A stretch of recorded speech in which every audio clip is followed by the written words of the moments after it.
Hey everyone, and welcome to another episode of Catching Up. I'm your host, Lauren Kalil, alongside Chase Ingraham today to discuss the launch of the new Nano X2. We're joined by Tal Short. He's the Senior Product Manager at Reebok. Tal, it's great to have you with us. Exciting that we've made it to the 12th version of the Nano. Yeah, just super excited. It's a big day for us to, finally actually release this. For us product people, we've been spending 18 months building the shoe. So to actually bring it to people and see the reactions, this is like a Christmas morning for us.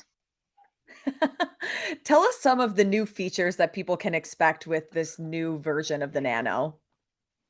Yeah, I think anyone that's familiar with the Nano franchise, the Nano X1, the previous version, the version that's out right now, we took a pretty big jump forward with the design and actual functionality of the shoe. And so I think we took some things that we've learned from the X1 and also things, that people didn't really love about the X1, and we brought it to the X2, repaired those updates, made some changes.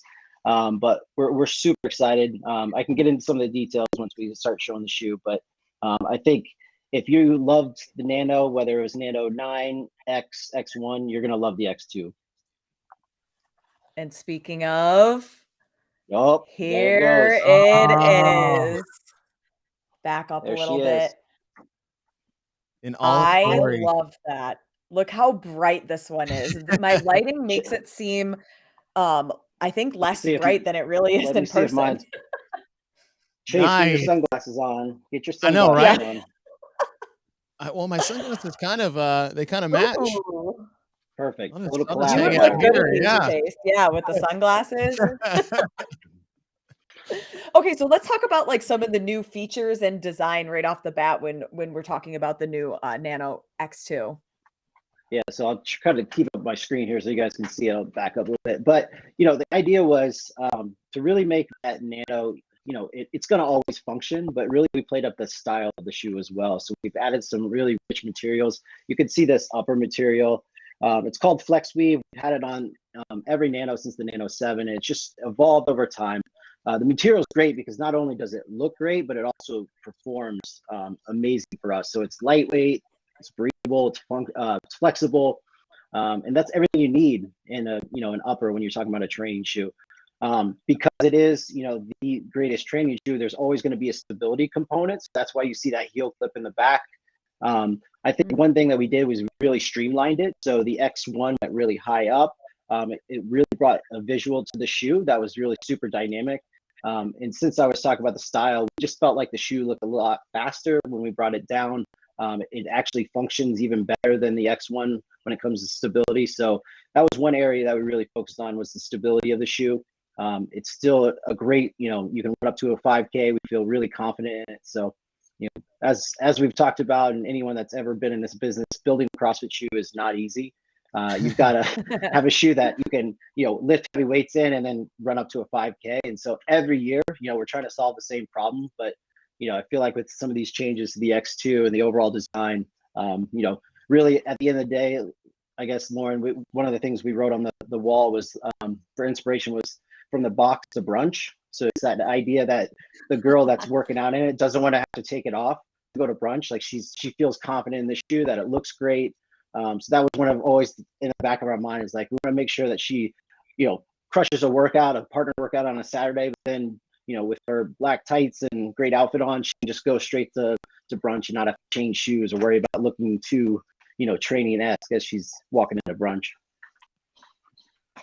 Yeah, and Chase, you've had every single version Yes, I have. of the Nano. Yes, I What are have. your thoughts right off the bat of this new version? I mean, that's my favorite looked version is actually the X1. And that sleek design that they have, I think it just makes for a visually beautiful shoe. But you can have pretty looking shoes that do not perform well. It's always that give and take between, like, say, engineers and architects. It's like, oh, look at this amazing structure. It's like, yes, and the first earthquake, this building will crumble to the ground. And when it comes to making something, visually like stimulating to look at, and comfortable and functional to wear, I think is a really hard balance that a lot of people and a lot of other shoe companies really, I don't think, take into consideration as much that we've seen over the years. And Tal, I was always been curious, is like, how hard is it to balance that battle between stability and comfort, especially like you said, is like, we are a lift heavy, run fast or move fast culture, and those do not or like mesh well when it comes to shoes. Yeah, no, it's definitely a challenge. I think, we do a lot of consumer insights, a lot of testing. I think, we start very early on in the process. We're trying different things. I think one thing that we really changed on the X1 that we've continued here is we've changed the drop of the shoe. So before it was a super flat shoe at like 4 millimeters, which is your standard like training shoe. And with the X1, we actually moved it up to 7, which was a pretty bold move for us because it was, we were definitely leading the industry there. And we figured out, doing the testing and just getting feedback that it was the right decision. So we're excited because that really helps with the running, the box jumps, the double unders, some of those movements that some of those flatter shoes don't feel as well in. We feel like the X1 and then now the X2, we feel confident, like we have that nice balance, but it's always a struggle for sure. Yeah, and especially when I'm feeling the X2 in comparison to the X1, I can tell that it is a little bit more firm than maybe that X1 was. What was some of the feedback that you were getting from athletes or anybody who you take feedback from when trying to design a new version? Yeah, I mean, I think the important thing with the Nano is that we listen to all levels of the consumers and the competitors, right? So you've got the high-end athletes, the Rich Fronings, the Annie Thorsdaughters that we listen to, but then also the everyday CrossFitter as well, the normal athletes like myself and the team that works on these, and really just listening to that feedback. And I think part of it was as Chase was mentioning, that balance. We have a balance with like the whole lifting and run, like where do we land on each shoe, and pretty much every Nano is a little bit different. I would say the X1 was closer to running, and I think we've moved it back to really that middle spot where I think you're going to feel even more secure. I've been wearing the X2 for almost a year now, and I'm telling you, it's my favorite. I know that sounds like, oh, you should say that for sure, but I'll just tell you that I wear it and I have to like mark it out in my Instagram to make sure that I don't get yelled at by the lawyers. But like I've had it on nonstop because I love the feeling that you get. It just feels like you're lower, you're locked in. So I think that's one of the greatest updates for the X2. You've been wearing it for a year. How long does it take to develop a new version before it reaches the market? Yeah, start to finish is about 18 months. Sometimes with COVID and everything, it was, you can imagine this was our first Nano that we built remotely. So actually, we're still not in the office, so we're still working remotely now. So there was a lot of driveway meetings at my house. Luckily, my lead designer and lead developer lived less than a couple miles from me, so they either run over or drive over, and we'd literally sit in the driveway. And luckily, 2 of us are a size 9, so we're able to like put it under load. We're able to like lift them in the driveway. So we always like if there are people drive by, they could always like sneak a peek on. They don't know what we're doing, but we're out there lifting and testing like these prototype shoes. And so I think it's just some of that grassroots stuff that we do that really helps us, especially early on in the process. And then we get it out to consumers. We actually have consumers that wear it way before, give us early feedback, even like our first round of prototypes, which is not something, if you're in product, you never want to get your first like version of it out there because you're like, we need to tweak it. But we just know how important that feedback is. So we get out early, talk to consumers at all levels, and really just focus on kind of performance from there. Because it's a Nano, it always has to perform. Yeah, we focus on style, but as we talked about earlier, like if it says Nano, it's going to be the best training shoe. We have to do that every time.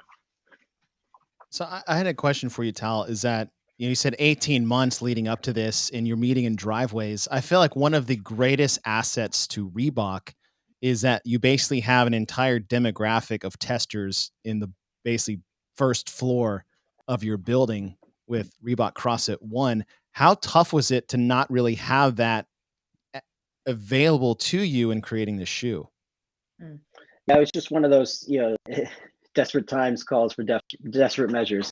I don't want to call myself out, but there might have been a few times where we snuck in to climb some ropes without security kicking us out. Because that's one thing that we always want to test is rope climbs, and none of us really have a rope. We have like trees at our house, and like we're like, all right, that's not going to work. So, but yeah, we just have to get really crafty. Like I said, we were literally driveway, like wherever.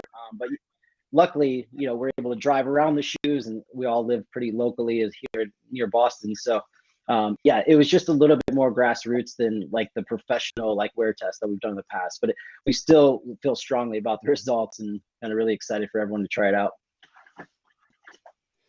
When it comes to developing the new shoe, what is the one thing that you want to keep consistent with each version? Yeah, I think we can't lose that Nano DNA, right? Like our number one goal is to build the best premium training shoe in the market. It's the first thing that we put on the brief, and we continue to do that. And we don't just update the shoe to update the shoe. Like there has to be things that we want to change on the shoe, and we've definitely done a better job of that over the years. We used to just totally revolutionize the shoe every year, and people are like, "No, I really liked the Nano 9. Why would you change it?" So we've listened to our consumers saying like, "Don't move that fast," right? Like it's important to just evolve over and over. Like, all right, what did we learn from the X1? All right, let's apply it to the X2. So that's just one thing that we always want to make sure is that we're doing the right thing for the consumer. And that's something that we're super passionate about. Tal, between the 10 and the 11, I felt like the 10 was a really different evolution of the Nano when we had 1 through 9. You could see kind of the evolution of the shoe as the years went on, 1 through 9. But when we came to 10, it felt like almost a completely different shoe altogether as far as how it felt and the stability there. And the 11 seems like you looked at everything that people gave feedback on in the 10 and changed that, where there's a give and take. There's always going to be a give and take here. How much is the 12 kind of, it just seems to me the way it looks and the way you're talking as a blend of the pros and of the 10 and 11 molded together into one shoe?